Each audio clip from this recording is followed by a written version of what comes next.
परमेश्वर के नाम की स्तुति हो। आज के ये समय के लिए अपने दास समझ के एक मौका दिया कि हम परमेश्वर की वचन से कुछ बातें करें। और जैसा हम इन दिनों में तो हम बड़ी परेशानी में हम हैं, इसलिए कि हमारे गिरजाघर सब बंद है और हम इस प्रकार ऑनलाइन सर्विस, यूट्यूब सर्विस में हम अपनी सेवा और आराधना कर रहे हैं।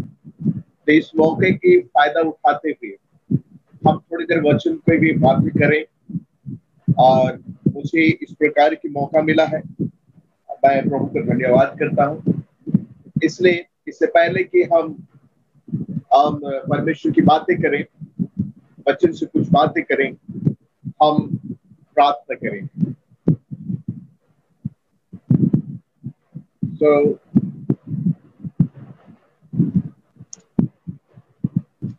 स्वर्गीय पिता, हम प्रार्थना करेंगे। स्वर्गीय पिता परमेश्वर, हम आपको धन्यवाद करते हैं ये सुंदर मौके के लिए। दिन की शुरुआत से लेके अब तक आप हमारे साथ रहा है और प्रभु परमेश्वर इस समय प्रभु परमेश्वर वचन से हमें बातें करने के लिए या वचन से प्रभु तो हमसे जो बातें करता है उस बातों को प्रभु समझने के लिए हमें मौका दिया है। इसमें मैं आपको धन्यवाद करता हूँ। प्रभु परमेश्वर, ये वचन आपके द्वारा लिखी गई है, आपकी पवित्र आत्मा की प्रेरणा से लिखी गई है प्रभु, और इसको मनुष्य की बुद्धि और मनुष्य के ज्ञान और विचारों से प्रभु इसको व्याख्या नहीं की जा सकती। इसलिए मैं प्रार्थना करता हूँ कि आपकी पवित्र आत्मा की शक्ति और सामर्थ हमारे ऊपर उतरे, ताकि प्रभु हम जो भी कहें हम अपने से नहीं बल्कि पवित्र आत्मा की सामर्थ से कहें। और यदि हम कुछ बातें ऐसा कह रहे हैं जो अपनी ओर से है, तो प्रभु परमेश्वर मैं चाहता हूँ कि उस समय हमारे प्रभु मुंह बंद हो जाए।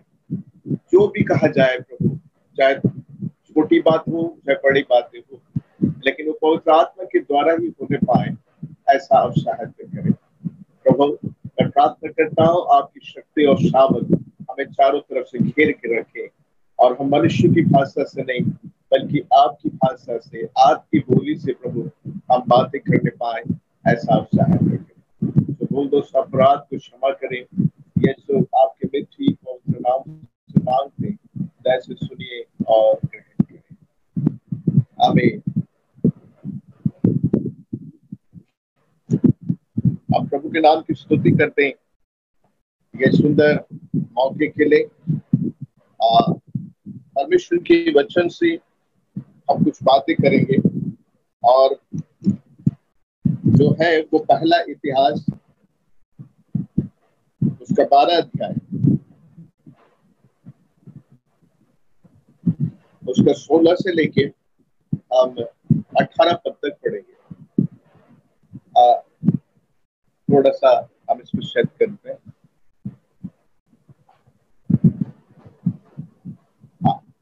16 से लेके 18 पद तक हम लोग पढ़ेंगे। जैसा लिखता है, उस समय कई एक बिन्यामीन पुरुष, उन्होंने क्या करने लगा, कई एक बिन्यामीनी और यहूदी भी दाऊद के पास गढ़ में आए और उससे मिलने को दाऊद निकला और उनसे कहा, यदि तुम मेरे पास मित्र भाव से मेरी सहायता करने के लिए आए हो तब तो मेरा मन तुमसे लगा रहेगा, परंतु जो तुम मुझे धोखा देकर मेरे शत्रु के हाथ में हाथ पकड़वाने आए हो, तो हमारे पितरों का परमेश्वर इस पर दृष्टि करके डांटे, क्योंकि मेरे हाथ से कोई भी उपद्रव नहीं हुआ। तब आत्मा अमासे में समाया जो 300 वीरों में मुख्य था और उसने कहा, हे दाऊद, हम तेरे हैं, हे यिशै के पुत्र, हम तेरी और के हैं, तेरे कुशल ही कुशल हो और तेरे सहायकों का कुशल हो, क्योंकि तेरा परमेश्वर तेरी सहायता किया करता है। इसलिए दाऊद ने उनको रख लिया और अपने दल की मुखिया करा दिया। प्रिय मित्रों, बड़ी सुंदर वचन है, इस वचन में बहुत लाइक करता हूँ, इसलिए यहाँ कुछ लोग दाऊद से भेंट करने के लिए आए हैं और दाऊद से भेंट करने के लिए आए हैं। मेरे ख्याल से जिस प्रकार की बातचीत हो रही है, उस बातचीत में दाऊद के मन में एक संदेह हो रहा है, गढ़ में वो है। और जब ये लोग मिलने के लिए आया तो दाऊद ने उनसे मिलने, या लिखता है ये लोग दाऊद के पास गढ़ में आए और उसने उनसे मिलने को दाऊद निकला। यानी दाऊद गढ़ के अंदर है और मेरे ख्याल से लोग दाऊद गढ़ के अंदर है और ये लोग जो मिलने आए हैं ये लोग गढ़ के बाहर है। ऐसे ही हो सकता है, या वो लोग बैठने की जगह पर बैठे हैं, दाऊद अंदर में है, इस प्रकार की बात हो सकता है। उनसे वो मिलने के लिए आया, दाऊद ने मिलने के लिए आया और परमेश्वर के नाम की स्तुति हो कि वह सब जो है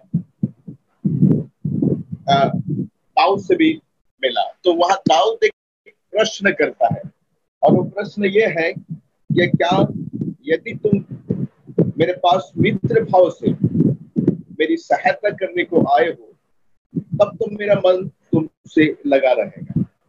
एक प्रश्न होता है वहां पर। मेरे ख्याल से ये प्रश्न क्यों हुआ और काहे हुआ, किस लिए हुआ, ये अगर थोड़ा सा हम विचार करते हैं तो इसमें लगता है कि कई एक बिन्यामीनी, या लिखता है कि कई एक बिन्यामीनी और यहूदी भी दाऊद के पास आए।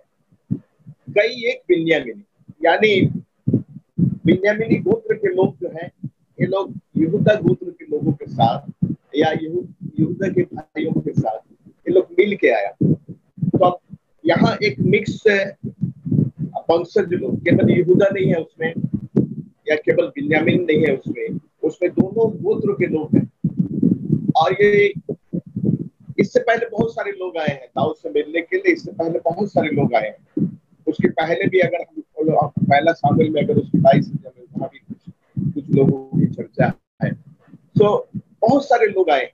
लेकिन यहाँ पर ये जो 12 अध्याय में 16 पद में जो बातें लिखता है कि कई एक बिन्यामीनी और क्या है और यहूदी, यानी दोनों मिल के आए, बिन्यामीन भी है और यहूदी भी है। तो प्रिय मित्रों, बिन्यामीन गोत्र खास करके साउल राजा के गोत्र है और ये साउल राजा जो है ये दाऊद के शत्रु बना हुआ है। हम लोग पहला शामिल में उसका वर्णन अच्छी तरह से जानते हैं। उनको मारने के लिए उनको वो चाहता था, क्योंकि वो उसको डर या एक तरफ से ईर्ष्या हो गया था दाऊद के विषय में। जब दाऊद के विषय में स्त्रियों ने गीत गाया कि साउल ने मारा हजारों को, दाऊद ने मारा लाखों को, तो ये बातों को साउल के मन में एक ईर्ष्या उत्पन्न हुआ था और उसने दाऊद को मारने के लिए बार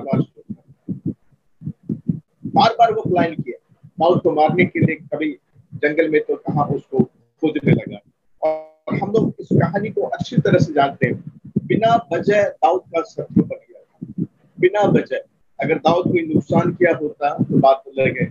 जैसा उसको ऑर्डर किया गया साउल की तरफ से, जैसा उसको ऑर्डर किया गया, जिस तरह के ऑर्डर किया गया, उसी आदेश के अनुसार उसने सारा काम किया। लेकिन तो पर भी वो दाऊद के प्रति उनका एक ईर्ष्या हो गया। तो यहाँ तक आप देख लीजिए कि वहाँ रिलेशनशिप में दाऊद राजा का मित्र दामाद है।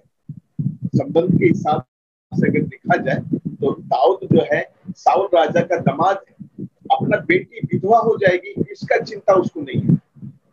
मैं अगर दाऊद को मार दूं तो मेरी बेटी विधवा हो जाएगी, इसका चिंता उनको नहीं है। बस वो दाऊद को ईर्ष्या करता था, क्योंकि दाऊद के विषय में लोग ज्यादा प्रशंसा करते थे। इसलिए उनको मारने के लिए वो उनका पीछे पड़ा था। परमेश्वर ने उनको बहुत बार बचाया, वो बात अलग है, बहुत बार बचाया। तो इसी बिन्यामीन गोत्र से कुछ लोग आए हुए और उनके साथ यहूदी भाई भी मिले हुए हैं। तो दाऊद के मन में एक संदेह उत्पन्न होता है कि ये लोग किस तरह से मेरे पास आए, क्या ये साउल के प्रतिनिधि के धोखे में आए हैं मेरे पास, या ये लोग मेरा मित्र बनने के लिए, मेरा साथ मित्रता करने के लिए ये लोग आए हैं। और प्रिय मित्र, यहाँ पर सीधे तौर पर यह बात लिखा यदि तुम मेरे पास मित्र भाव से मेरी सहायता करने के आए हो, तब तो मेरा मन तुम्हें लगा रहेगा। मित्र भाव से, कहीं शत्रुता के भाव से आना मैंने क्या है कि दाऊद को फंदे में डाल के उसको फंसा लेना है और उसको बाल को लेकर साउल के पास पहुंच जाना है। तो प्रिय मित्रों, यहाँ एक तरह से कहा जाए कि दाऊद भी जब ये लोग आए हैं वहां पर, तो दाऊद भी शायद अपने आप को तैयार कर लिया है, मिलने के लिए तो जरूर आया है, लेकिन अपने आप को तैयार कर लिया होगा कि यदि ये लोग मेरे साथ कुछ गलत सलत करें तो इनके साथ मैं क्या बर्ताव करूं। मेरे ख्याल से, मैं जहां तक समझता हूँ, दाऊद ने अपने आप को तैयार कर लिया होगा, अपने लोगों को भी अलर्ट कर दिया होगा, अगर वो लोग उल्टा पुल्टा कुछ काम करते हैं तो तुम लोग मेरी सहायता करना, नहीं तो मिलने के लिए आया है और ये प्रश्न करना है, मिलने के लिए आया है और वो इसका मन में एक डाउट भी है, तो इसका मतलब है संदेह भी है, तो इसका मतलब है कि वो ऐसे नहीं मिलने चला गया होगा, बल्कि वो बाहर निकल के मिलना है, तो वो भी अपने लोगों को अलर्ट कर दिया होगा कि अगर वो लोग कुछ गलत व्यवहार मेरे साथ करें तो तुम लोग तैयार रहना और मेरा सहायता करना। लेकिन फिर मित्रों, यहाँ एक घटना होता है, यदि तुम मेरे पास मित्र भाव से मेरी सहायता करने को आए हो, तो मेरा मन तुमसे लगा रहेगा। और ये प्रश्न पूछने के बाद उसके बाद दूसरा प्रश्न आता है, परंतु जो तुम मुझ में धोखा देकर मेरे शत्रु के हाथ पकड़वाने के लिए आए हो, तो हमारे पितरों का परमेश्वर इस पर दृष्टि करके डांटे, क्योंकि मेरा हाथ से कोई उपद्रव नहीं हुआ है। ये सुंदर बातें हैं कि वहां दाऊद ने उनसे बोल रहा है कि अगर तुमने धोखा देकर मुझे मेरे शत्रु के हाथ, मेरे शत्रु मैंने कौन, साउल के हाथ में पकड़वाने के लिए अगर आए हो, तो परमेश्वर की वचन के आधार पर इस बात को देखते हैं कि वो परमेश्वर डांटे, परमेश्वर ही इस सारी बातों में न्याय करे। और प्रिय मित्रों, वो अपने आप को ये कह रहा है कि मेरा साथ कोई उपद्रव नहीं। एक कन्वर्सेशन है, जिस कन्वर्सेशन दाऊद के मुंह से अपनी ओर से वो बेन्यामीनी लोगों के साथ और कुछ यहूदी लोगों के साथ बर्ताव कर रहा है। अपने मित्रों, हम इस घटना को देखने के बाद जो सेकंड जो बातें होती है वो मनुष्य की ओर से नहीं होती है, या मनुष्य की शक्ति से, मनुष्य की बुद्धि की ओर से नहीं होता है। तो दाऊद ने जो ये प्रश्न करने के बाद जो सेकंड जो घटना होता है, वो घटना को हम अगर ध्यान से देखें तो वहां मनुष्य की बुद्धि नहीं है, मनुष्य की ज्ञान नहीं है, मनुष्य की प्रगटीकरण नहीं है, बल्कि यहाँ लिखता है परमेश्वर के वचन में, तब आत्मा अमासे में समाया, तब आत्मा अमासे में समाया, और तब वो 300 वीरों के मुख्य, जो 300 वीरों का मुख्य था, और उसने कहा, हे दाऊद, हम तेरे हैं, हे यिशै के पुत्र, हम तेरी और के हैं, तेरा कुशल ही कुशल हो और तेरे सहायकों का कुशल हो, क्योंकि तेरा परमेश्वर तेरी सहायता किया करता है। आत्मा में होकर ये बातें कहा है अमासे, ये उसमें लिखता है परमेश्वर के वचन में कि आत्मा उसमें समाया, यानी जो कुछ वहां बातें हुई अमासे के द्वारा, जो 300 में मुख्य पुरुष था। हम लोग बड़े लोग जब बहुत बड़े हो जाते हैं तो उसमें आत्मा के विषय में नहीं, थोड़ा सा दूसरी टाइप का हम लोग का परिचय होता है, लेकिन यहाँ एक 300 में बड़े वीर है, 300 में मुख्य पुरुष है। ऑर्डिनरी व्यक्ति के पास आत्मा नहीं आया यहाँ पर, एक साधारण लोगों के पास अगर आता तो शायद कुछ बातें परमेश्वर की आत्मा जानता था कि किसके पास यह आत्मा जाएगा और किसके द्वारा ये बातों को प्रकट किया जाएगा। इसलिए वहां पर अमासे के ऊपर आत्मा समाया, और अमासे जो है वो छोटा मोटा इंसान नहीं था, और वो आत्मा में होकर ये बातें करता है कि हे दाऊद, हम तेरे हैं, और हे यीशु की पुत्र, हम तेरे और के हैं, तेरा कुशल हो और तेरे सहायकों का कुशल हो, क्योंकि तेरा परमेश्वर तेरी सहायता करता है। ये बातें आत्मा में। प्रिय मित्रों, दाऊद ने जब सवाल किया उन लोगों को, मैं इस बात जगह में थोड़ा सा मैं कुछ ग्रामेटिकल बातें करता हूँ कि यहाँ दाऊद ने जब वहां सवाल किया कि यदि तुम मित्र भाव से मेरे पास आए हो तो मेरा मन तुम में लगा रहेगा, तुमसे लगा रहेगा, और यदि तुम मेरा मुझे धोखा देकर शत्रु के हाथ में पकड़वाना चाहते हो तो परमेश्वर इसका न्याय करेगा या डांटेगा, जो भी बातें जो कहा होगा। तो थोड़ा देरी के लिए मेरे ख्याल से, क्योंकि ये लोग आए हैं मिलने के लिए, ये लोग आए हैं मिलने के लिए, इनका मन में जरूर दाऊद के प्रति एक श्रद्धा भाव आया होगा, या जो भी होगा वहां वो लोग यही सोच के चलो हम लोग दाऊद का साथ मिलते हैं। किंतु साउल राजा से वो लोग का थोड़ा सा विचारधारा मिलना बंद हो गया, या जो भी हुआ, ये लोग दाऊद से मिलने के लिए आए, यानी दाऊद के साथ मिलने के लिए, एक तरफ से कहा जाए दाऊद से जुड़ने के लिए लोग आया था। और वहां दाऊद के मन में जब ये प्रश्न आया तो स्वाभाविक तौर पर उन लोग के मन में भी एक चिंता आया होगा, अरे हम लोग तो इनसे मिलने आया है, हम लोग तो इनसे इसके साथ हम लोग साउल राजा के विरोध करके, साउल राजा का अगेंस्ट करके, एक तरफ से कहा जाए, क्योंकि साउल राजा इसको मारना चाहता है, लेकिन हम साउल राजा के अगेंस्ट नहीं होंगे, हम इनसे मिलने आए हैं। लेकिन दाऊद किस प्रकार की बातें कर रहा है? दाऊद हमको संदेह कर रहा है कि बिन्यामीन गोत्र के लोग और दाऊद ये यहूदी गोत्र के लोग, कुछ लोग हैं, ये लोग आपस में यही चिंता करता होगा कि देखो हम तो मिलने आए, हम तो अपना राजा के अगेंस्ट करके, उसका विरोध करके इससे मिलने आया, लेकिन ये किस प्रकार का सवाल कर रहा है, ये किस प्रकार की बातें कर रहा है। और तब मैं जहां तक समझता हूँ ग्रामेटिकल जो बातें मैंने कहा, तो उस जगह में वो सब कोई चुप हो गए होंगे, यानी ये क्या बात है, सब चुप हो गए होंगे, किसी के मुंह से कोई आवाज नहीं। दाऊद भी चुप हो गया इस बात को कहने के बाद, और हो सकता है दाऊद हर कोई लोग होंगे तो भी चुप हो गए होंगे। और उसके बाद मैं यहाँ देख रहा हूँ कि जो हमारे जो मिलने जो आए हैं वो लोग भी चुप हो गए होंगे, उनके मुंह से भी कोई आवाज नहीं आया। Pin drop silent.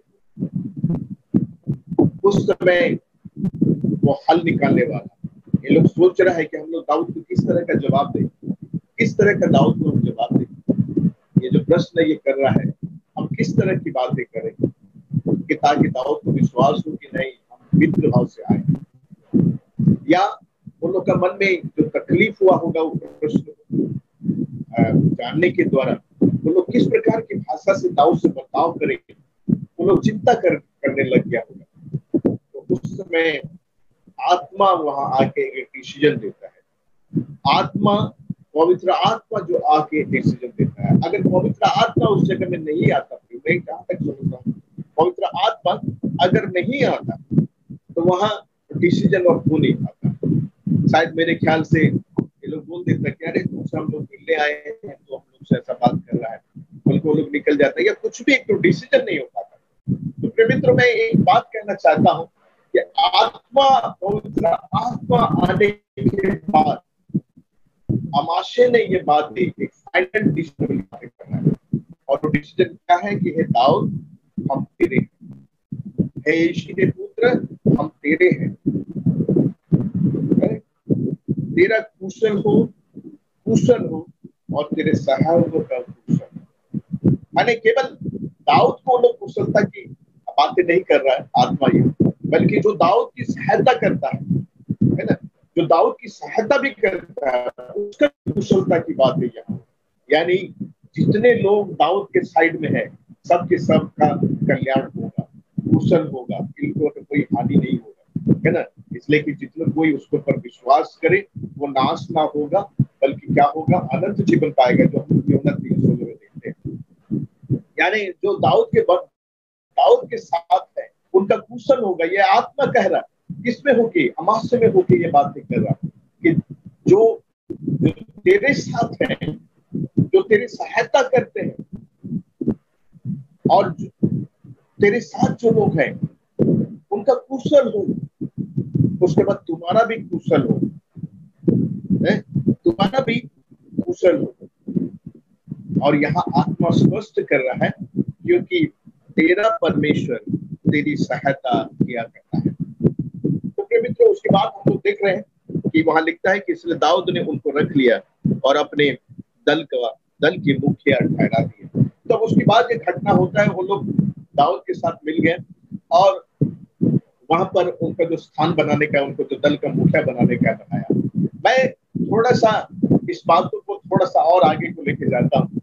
मित्रों, उस दिन बिन्यामीन गोत्र का अमासे अगर इस प्रकार की बातें नहीं करता तो मेरे ख्याल से अमासे जो है वो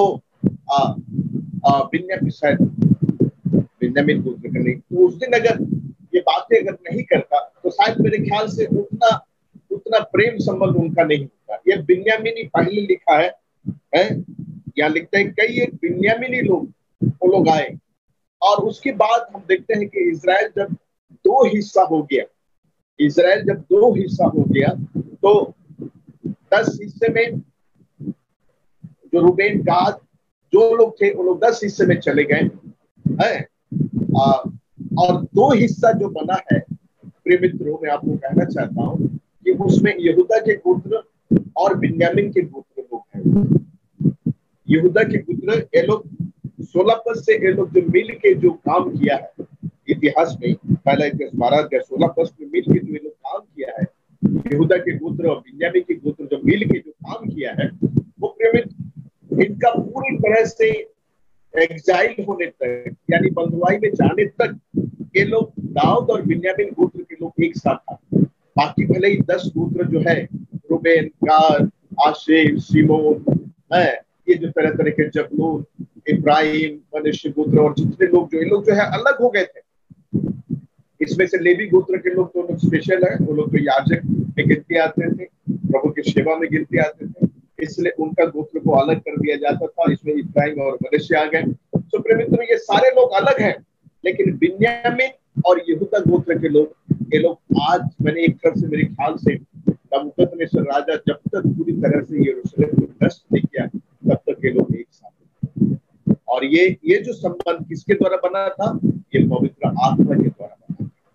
ये संबंध किसी ऑर्डिनरी आदमी के द्वारा नहीं बना था, अमासे नहीं, आत्मा में होकर बात किया, अमासे के अंदर परमेश्वर के आत्मा ने समाया।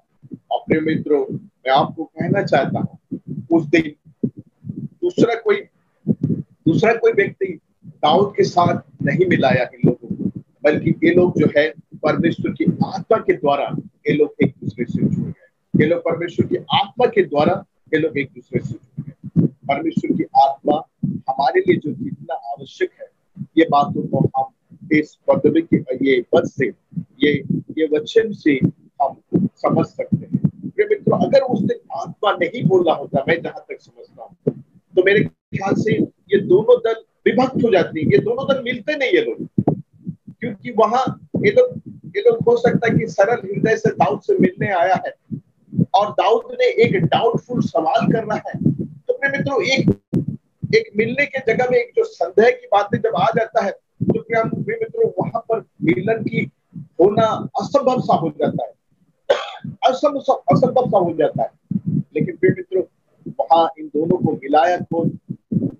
पवित्र आत्मा मिलाया, सारी संदेह को दूर किया, सारी एक दूसरे में जो भी मन में कुछ खोट था, वो सारी बातों को दूर किया और इनको पवित्र आत्मा मिलाया। प्रिय मित्रों, मैं जीवन को भी मैं देखता हूँ, जब सारे के सारे लोग आए तो पूछा गया, प्रभु यीशु मुझसे पूछ रहा है कि लोग मुझे क्या कहते हैं, लोग मुझे क्या कहते हैं।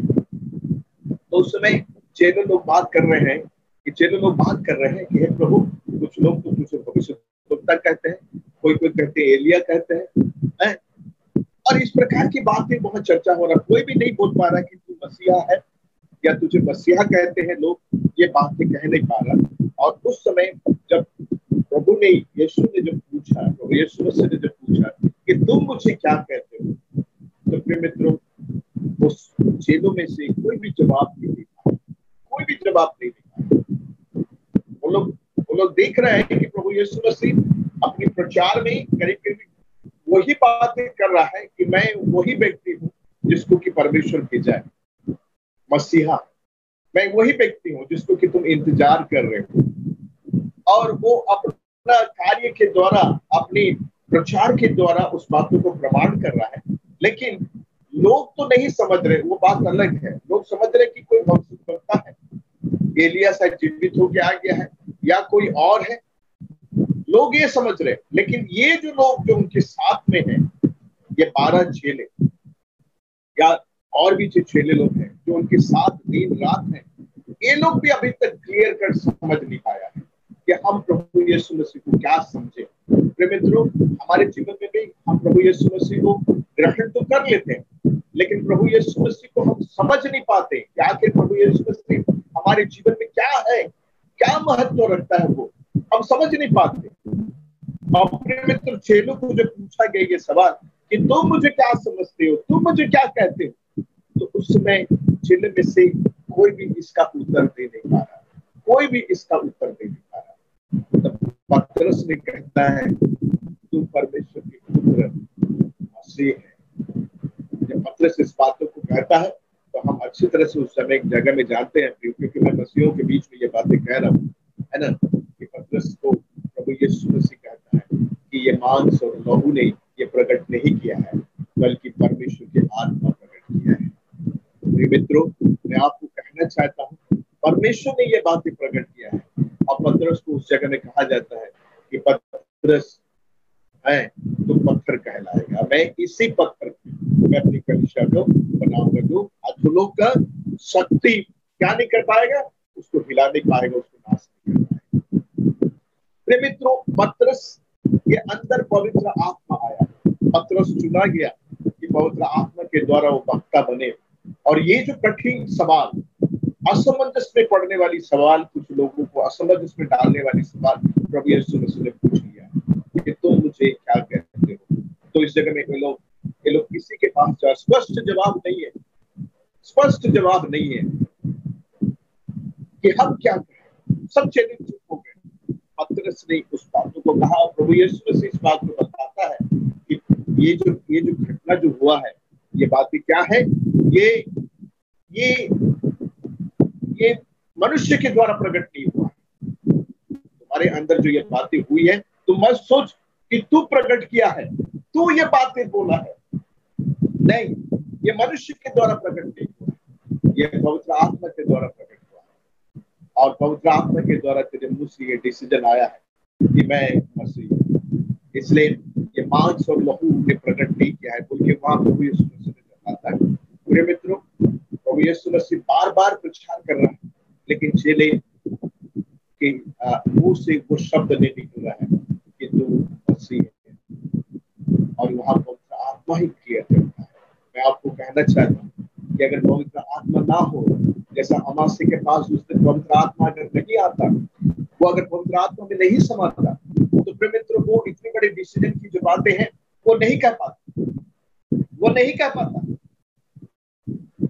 और यहाँ पर भी अगर पतरस के पास उस आत्मा की सहायता नहीं आता, तो वो भी ये बातों को प्रकट नहीं कर पाता। इसके कहने के मतलब मेरा यह है कि पवित्र आत्मा हमारे लिए कितना जरूरी है, कितनी जरूरी है हमें डिसीजन लेने में, हमें प्रश्न का उत्तर को बताने में कितना जरूरी है, ये बातों को हम खुद समझ सकते हैं। मेरे मित्रों, रोमी के पत्र में इसके बारे में प्रकट करता है कि जो पवित्र आत्मा में पवित्र आत्मा के चलाए नहीं चलते, वो परमेश्वर की संतान नहीं है। जिसमें मसीह की आत्मा नहीं है, वो परमेश्वर की संतान नहीं है। प्रिय मित्रों, आत्मा अगर हमारे पास नहीं है, हम आत्मा के अनुसार अगर नहीं है, तो हम शारीरिक हैं। और जो शारीरिक दशा में है, ये रोमी के पत्र में लिखता है कि जो शारीरिक दशा में है वो क्या है, वो परमेश्वर को प्रसन्न नहीं कर सकते। यानी आत्मा, पवित्र आत्मा हमारे लिए, क्योंकि मैं अभी उसको रेफरेंस नहीं निकाल रहा हूँ, क्योंकि मैं ज्यादा कुछ कहना नहीं चाहूंगा, मैं खत्म करने जा रहा हूँ। मैं कहना चाहता हूँ कि प्रिय मित्रों, पवित्र आत्मा जो कितना हमारे मसीह जीवन के लिए जरूरत है, ये बातों को इस घटना के द्वारा आप समझ सकते हैं। प्रिय मित्रों, मसीह को समझना, मसीह को स्वीकार करना, मसीह सब कोई समझ रहे हैं कि अरे ये आंधी और पानी को रोक देना, ये कौन व्यक्ति है, ये क्योंकि चेले लोग तो कुछ और भी मिराकल देख रहे थे, सार्वजनिक मिराकल नहीं बल्कि और भी मिराकल देख रहे थे। वो जो पानी और आंधी को, तूफान को जो रोका गया वो गलील की झील में, उस समय दूसरे लोग नहीं थे। प्रभु यीशु मसीह जो पानी के ऊपर चल के आया उस समय दूसरे लोग नहीं थे, चेले लोग थे, प्रभु यीशु मसीह के चेले लोग थे। और प्रिय मित्रों, वो जो रूपांतर पहाड़ में जो उनका रूपांतरित हुआ, उस समय पतरस, याकूब, यूहन्ना, ये 3 व्यक्ति थे, चेले लोग थे, दूसरा कोई नहीं था। और इन व्यक्तियों, इन्होंने इतने बड़े बड़े मिराकल वहां देखा है वो लोग, लेकिन इतने कुछ होने के बावजूद भी इनकी मुंह में वो जो स्वीकारित जो शब्द है कि प्रभु तू मसीह है, तू मेरा उद्धार करता है, तू मेरा सर्वसर्वा है, प्रभु तू मेरा मालिक है, ये बातें कहना, ये बातों को प्रकट करना, ये उनके मुंह से नहीं निकलता। इसका वजह है क्योंकि उनके पास शारीरिक भाषाएं हैं, उनके पास आत्मिक भाषा नहीं है। मित्र, पतरस के ऊपर आत्मा आता है और ये प्रकट करता है कि तू परमेश्वर का पुत्र मसीह है, जो जगत को उद्धार करता है। मैं आपको कहना चाहता हूँ, यदि हमारे पास पवित्र आत्मा नहीं है तो हम मसीह को अपने उद्धारकर्ता के रूप में ग्रहण नहीं कर पाएंगे, या उद्धारकर्ता के रूप में हम स्वीकार करने नहीं पाएंगे। भले ही हम सार्वजनिक जगह में जाके बपतिस्मा ले लिए हैं और उसमें हम हाँ कह दिए, लेकिन हमारी भाषा में, हमारी बॉडी लैंग्वेज में, हमारे आत्मिक जीवन में हम कभी भी ये दर्शा नहीं पाएंगे कि हमारा उद्धार करता हमारा प्रभु यीशु मसीह। उस दिन जैसा अमासी के पास आत्मा नहीं पहुंचता तो वो कभी स्वीकार नहीं कर पाता कि नहीं, हम आपके साथ। और दाऊद का जो डिग्निटी है वो उसको प्रकट नहीं कर पाता। मैं आपको कहना चाहता हूँ, आत्मा जो है हमारे लिए कितना जरूरी है, हम इस बातों को इस 2 घटना के द्वारा हम जानने की कोशिश करें। रोमी के पत्र में तो साफ साफ लिख देता है कि वो परमेश्वर का जन नहीं है, जिसमें मसीह की आत्मा नहीं है, परमेश्वर का जन नहीं। जो आत्मा के अनुसार चलाए नहीं चलते हैं वो परमेश्वर की संतान नहीं कहला सकते। कुरिन्थ की मंडली में उसके 3 अध्याय उसके 1-2 में आएंगे तो वहां पर लिखता है कि तुम्हें झगड़ा है, डाहा है और क्या क्या सब है, तो तुम लोग क्या है, शारीरिक हो, तुम लोग आत्मिक नहीं हो। अगर हम आत्मा में नहीं रहेंगे तो प्रेम मित्रों हमारे बीच में झगड़ा होगा, हमारे बीच में ईर्ष्या होगी, हमारे बीच में डाहा होगा। ये जो शारीरिक जो फल है ये क्या है, आत्मिक जीवन में ना हो, आत्मा में ना होने के चलते सब होगा। तो इसलिए प्रियो, मैं आपको ये बातें, ये थोड़ी सी बातों के द्वारा कहना चाहता हूँ कि हमारे लिए पिता पुत्र की जितना जरूरत है उससे भी इस समय हमारे लिए पवित्र आत्मा की जरूरत। ये वचन जो आज हमारे साथ हमारे पास है, ये बाइबल वचन जो हमारे पास है, ये जो संदेश जो हमारे पास है, इसकी सार्थकता, इसका उपादेयता और ये जो हमारे लिए किस प्रकार काम करता है, ये सारे प्रमाण केवल पवित्र आत्मा के द्वारा। हमारी बुद्धि, हमारे ज्ञान, हमारे विचारों से ये बाइबल कभी भी सत्य बोल के, या ये बाइबल एक सामर्थ्य वचन है बोल के, ये बाइबल ही परमेश्वर को उद्धार कर, जनसमूह को, संसार को उद्धार कर सकता है। उद्धार का संदेश इस बाइबल में है, परमेश्वर का संदेश ये बाइबल में है, दूसरा ग्रंथों में नहीं है। इसका प्रमाण पवित्र आत्मा के। हम अगर शरीर में होके, हम अपनी भाषा में होके इसको प्रमाण करने की कोशिश करेंगे, फिर मित्रों ये प्रमाण नहीं हो पाएगा। तो मैं आपको कहना चाहता हूँ कि हमारे अंदर पवित्र आत्मा हर समय बने रहेगा, क्योंकि परमेश्वर के वचन में लिखता है कि वो तुम्हारा साथ रहेगा और पाप का और धर्म का वो बोध कराएगा। जो प्रभु हमें आशीष दे, इस वचन के द्वारा हम पवित्र आत्मा की प्रायोरिटी को समझे और पवित्र आत्मा में हम अपने आप को बना के यीशु, प्रभु यीशु हमें आशीष दे। आमीन।